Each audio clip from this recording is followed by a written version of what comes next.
Adieu, soldiers. Well, I was gonna say we're filming in front of a live studio audience today, but that's not quite the case. If you can't tell from my voice, I am just getting over a cold. I have been on my couch for like 4 straight days, drinking orange juice and mainlining cold medicine like it is going out of style. And I am bored, and I want to talk about bones, I want to talk about books. I've been so bored that yesterday I actually painted my nails for the first time in like 4 whole years, and I've already fucked them up. I did everything that Simply Nailogical said, and yet somehow, I don't know, maybe I'm not meant to be a nail polish girly. If you've been on my channel for even a little while, you know that I have an obsession with antlers and bones, and specifically books with bone magic. Doing a video on books with bone magic has been swirling around in the cauldron of my head, where all my ideas lie, for a little while now, and it was not only going to a like creepy weird market the other day where I got my newest little acquisition. This is Hercules.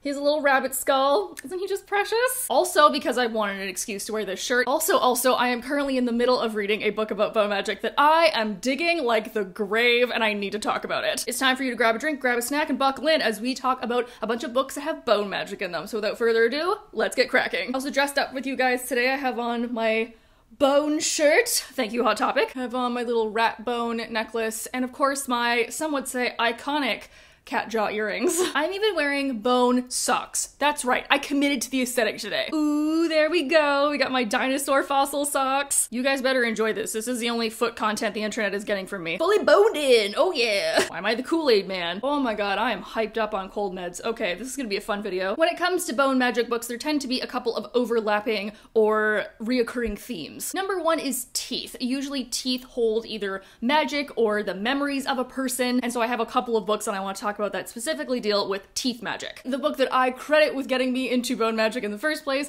that is Daughter of Smoke and Bone by Laini Taylor. The bone magic does take a little bit of a backseat in this series, especially in the first one, because we are learning about the aftermath of this angelic war, where in modern Prague, blue-haired and slightly magical teenager Karu lives with a assortment of demons, but when a winged angel literally falls into her life, it turns out that she has this whole magical past, and that she is much more instrumental in stopping a magical war between heaven and hell than she ever could imagine. Plus there's some forbidden romance and some heavenly politics and some nice found family stuff with demons. The reason that teeth are so important to these monstrous demons is because there was a war between heaven and hell, and to be able to resurrect demons that have died, you need this special ritual with incense and jewels and teeth. So if you can basically restring someone's teeth, you can resurrect them from the dead. And the demons, which are actually more like the good guys in this scenario, are trying to gather the teeth from their fallen comrades and string them into necklaces to be able to fight the heavenly host. And we find out that Karu herself was not always human, and that she was once instrumental in helping gather said teeth. Something about this visual of having necklaces made of magical beads and gems and teeth, I don't know why, but it just sounds like so funky fresh to me. It's like a Mr. Potato Head of magical bodybuilding, and honestly, I want in. Like, could I have this exact body, but with horns and maybe wings? I think that would be sick. But also because technically the angels and the demons are still at war, like teeth have become this black market item. So there's all these contraband bone sellers in both the magical world and the human realm that we have to go to. Thank you, Laini Taylor, for starting off this obsession. Another book that does teeth magic very well, but with way more cults, is The Merciful Crow by Margaret Owen. This is an eerie YA adventure fantasy where your social case is distinguished by a type of bird. Our main character, Fi, is the daughter of the Crow Chief, and the crows, because of the blessings of a god, are the only ones that are able to avoid this plague that's sweeping the land. They are undertakers of this world. They are tasked with collecting and burning the dead, and as payment they not only get coin but also teeth. Teeth hold memories and magic, and depending on what case you come from, your teeth are more valuable and hold more of magic. But when Fi's company smuggles out a dead prince and his bodyguard in a plot to reinstate the rightful heir to the Phoenix throne, plot happens. People are in pursuit. Oh man, maybe we're gonna die. The way that bone magic is integrated into every aspect of Fi's society and life is just so detailed. There's a lot of sounds that come to mind when I think of this book. There is the rattling of the bags of teeth that all of Fi's company carry on their belts. There is the clinking of coin that they're always exchanging. There are the whistles that they use to communicate different things, and particularly the stomping and the singing of what they call the money dance, which is such a cool aspect of their society that makes people so uncomfortable, and it's so fun to read. I don't think this duology gets enough love, so if you want a bona fide badass main character, pick up The Merciful Crow. For this next book, we are doing away with teeth and just getting right into the nitty-gritty, just shards of bone, just pieces of your skull that we're gonna chip off and use for nefarious reasons, and that is Bone Archard Daughter by Andrea Stewart. In the Phoenix Empire, the Sukai dynasty has ruled for over a century by taking pieces of bone from all of their citizens and then using them in these bone shard constructs that basically act as their military. But the Emperor's hold on these bone magic constructs is failing, as well as parts of the Empire are slowly turning to revolt, and part of it is just sinking into the sea. So we follow multiple characters across the Empire, one of them being the Emperor's daughter, but not heir, who has a very hazy memory of her childhood, and she is slowly unraveling the mysteries behind the magic that her father is using. The bone magic in this book is more subtle, because these constructs are like human monster animal hybrids, so they don't like look like bones, but you know that there are bones in them. I mean, I guess everybody has bones in them, I would hope. And if the bones that are powering the constructs fail, that means that the people who that bone was taken from also start getting sick and or die. There's this one scene that is so unsettling where our main character like finds a hidden room that is just wall to wall and like drawers filled with little jars and samples of bones. And I know I shouldn't, but I kind of want that in my house. Not like people's, like animals or something. Don't worry, okay? I ethically source all of my bones. I have a license for my bear skull. I'm a responsible bone owner. See, a lot of bone magic books out there talk about bones after they've been removed from dead people. Like, people aren't actively using them anymore. But this really just pulls in the ethical and moral dilemma of what it means to just chip some bone off of all of your subjects and then use it in dark magic. Something to think about when you're starting your empire. We're gonna take a quick break from talking about human bones to instead talk about animal bones, because one of my favorite books that has one of my least favorite tropes in it, which is soulmates, also has one of my favorite tropes in it, which is bone magic. And somehow this book is so damn good, and that is Bone Crier's Moon by Catherine Purdy. When I first got this, I thought that it was gonna be over dramatic and angsty, and you know what? It is, but it's also a skeleton of fun. Our main character, Aless, is a priestess initiate for Bone Criers, which are like a sect of nuns that, to be able to ferry the souls of the dead into the other world, they need to kill animals and wear their bones and then use that power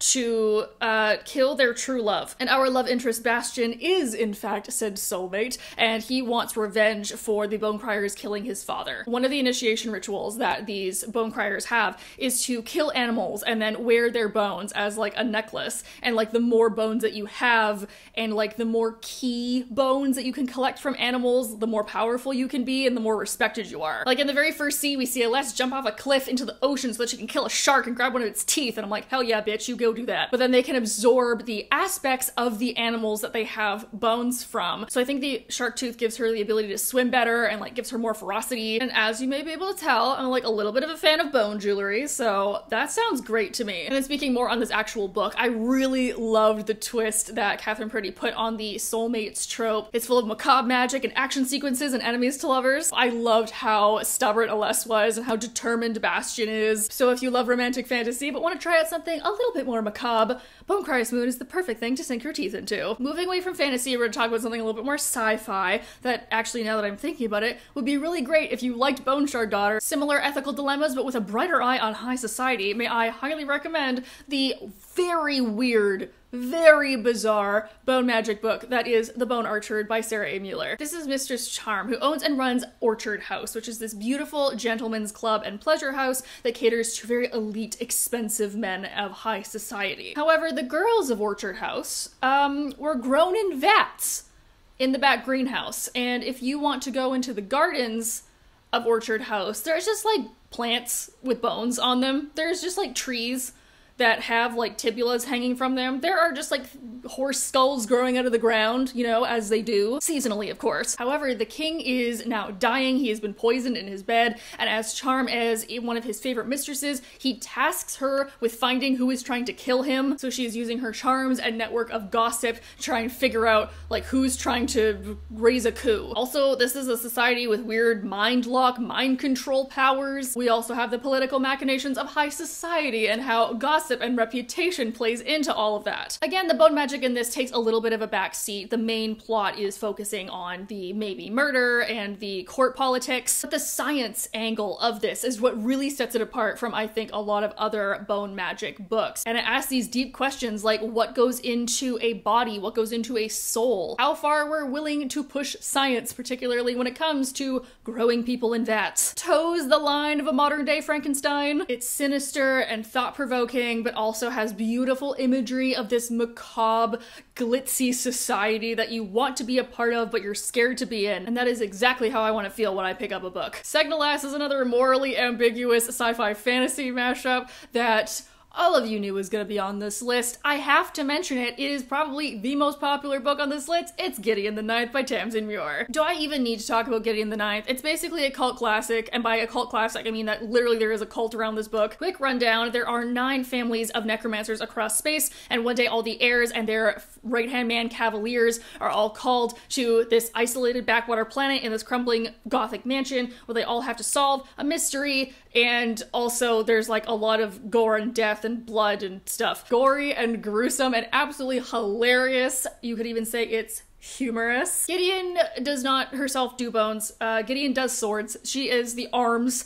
behind Harrow Hark, Nona Gismus. Gideon is without doubt the boniest of the books I'm talking about today because they're families of necromancers. They're carrying around bones on them at all times to be able to manipulate into other things. They are surrounded by bones and bodies and constructs that are doing work for them. If something is dead, they can manipulate it. They are constantly using bones and marrow and even some other bodily fluids to be able to create magic. They're using bones as protection, they're using it as fashion, they're using it as part of architecture. They live in a fully boned-in world, and it is truly skull-shattering. The world, the planet, the universe of this book is very grungy and dim. A variety of unreliable narrators, equal measures of guts and glory, with a rivals to friends, question mark, and a murder mystery, and a sci-fi gothic mansion. Like, what more could you want, really? And lastly, the book that was the inciting incident for this video, the book that just has me in its grip and its little phalanges, a book that I'm so glad that I let my book talk friends peer pressure me into buying because it is so supremely my shit,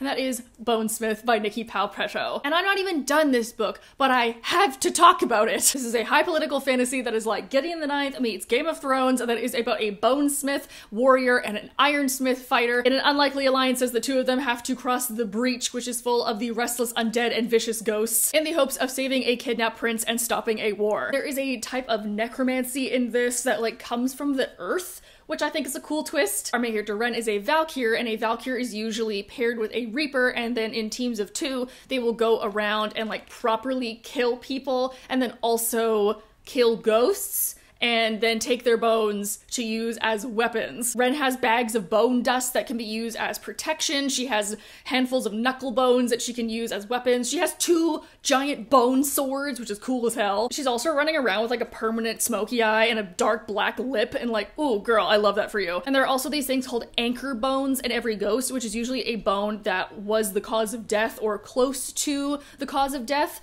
And if you can break that anchor bone, then that means that you can dissipate the ghost, and also like those bones offer stronger protection and like stronger weapons. And if a ghost is newly dead or traumatized into staying in its body, that's when you get revenants, that's when you get zombies. And the only way to defeat zombies is if you can get the ghost to detach itself from its body, because then you can get the anchor bone and or Ren's special bone weapons can like dissipate the ghost. One of the most unique takes on ghosts and zombies that I've seen in a really long time. Plus this world of like bonesmiths and ghostsmiths and ironsmiths and stonesmiths is like such a neat case system hierarchy. This book is so cool, and you can bet that I'm gonna be finishing this tonight.